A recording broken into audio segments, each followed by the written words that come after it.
Thiruvananthapuram Peroorkada SAP ക്യാമ്പിൽ തൂങ്ങി മരിച്ച നിലയിൽ കണ്ട യുവാവ് ആനന്ദ്. അവൻ എന്തിനാണ് ഇങ്ങനൊരു ആത്മഹത്യ ചെയ്തതെന്ന് ആർക്കും അറിയില്ല. കാരണം ചെറുപ്പത്തിൽ തന്നെ സേനയിൽ ചേരുക എന്നത് അവൻ്റെ സ്വന്തം ആഗ്രഹമായിരുന്നു. യൂണിഫോം ധരിക്കുക എന്നത് അവൻ്റെ ഏറ്റവും വലിയ സ്വപ്നമായിരുന്നു. അതിനായി അവൻ പ്രയത്നിച്ചു. അവന് സെലക്ഷൻ ലഭിച്ചു. അവൻ ക്യാമ്പിൽ ചേർന്നു. പിന്നീട് എന്താണ് സംഭവിച്ചത്?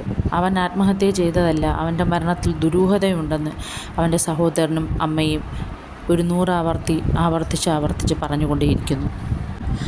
അവിടെ ഹവിൽദാറായിരുന്ന ഉദ്യോഗസ്ഥൻ തൻ്റെ അനിയനെ ശാരീരികമായും മാനസികമായും വളരെയധികം ദ്രോഹിക്കുന്നു എന്ന് ആനന്ദിൻ്റെ സഹോദരൻ പറഞ്ഞിരുന്നു.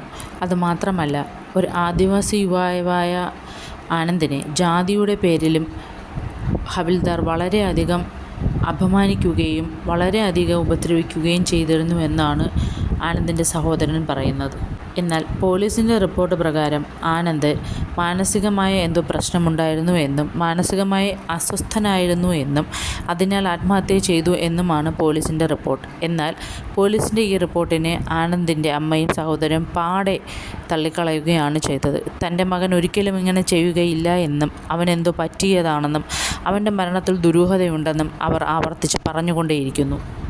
അല്ലെങ്കിൽ തന്നെ അവന് മാനസിക പ്രശ്നമുണ്ടായിരുന്നുവെങ്കിൽ എങ്ങനെ അവന് പോലീസ് ക്യാമ്പിൽ സെലക്ഷൻ കിട്ടി? അവനെ തൂങ്ങി മരിച്ച നിലയിൽ കണ്ടെത്തുന്നതിന് 2 ദിവസം മുമ്പ് കൈത്തണ്ടയിലെ ഞരമ്പുകൾ മുറിച്ച് ആത്മഹത്യയ്ക്ക് ശ്രമിച്ചിരുന്നു എന്ന് ആനന്ദിൻ്റെ സഹോദരൻ പറയുന്നുണ്ട്. അങ്ങനെ അവൻ ചെയ്തിരുന്നുവെങ്കിൽ എന്തുകൊണ്ടാണ് അവർ അവനെ വീട്ടിലേക്ക് വിടാതിരുന്നത്? എന്തിനാണ് അവിടെ തന്നെ പിടിച്ചു നിർത്തിയിരുന്നത്? അവന് മാനസികമായ ഒരു സപ്പോർട്ട് ആവശ്യമായിരുന്നു എങ്കിൽ എന്തുകൊണ്ടാണ് അവനൊരു ലീവ് അനുവദിച്ചു അവൻ്റെ വീട്ടിലേക്ക് അവർ വിടാതിരുന്നത്? എല്ലാത്തിലും എന്തൊക്കെയോ ദുരൂഹതകളുണ്ടെന്ന് സാധാരണക്കാരന് തന്നെ വളരെ വ്യക്തമായി അവൻ്റെ സ്വപ്നമായിരുന്നു യൂണിഫോം അണിയുക എന്നത്. എന്നാൽ അവൻ്റെ അമ്മയ്ക്ക് വെള്ളപ്പുതപ്പിൽ പൊതിഞ്ഞ് അവനെ കാണുവാനായിരുന്നു വിധി. ആ അമ്മയ്ക്കും അവൻ്റെ സഹോദരനും എങ്ങനെയാണിത് സഹിക്കാൻ കഴിയുക? എന്തു തന്നെയായാലും അവന് നീതി ലഭിക്കട്ടെ. തെറ്റുകാർക്ക് ശിക്ഷയും.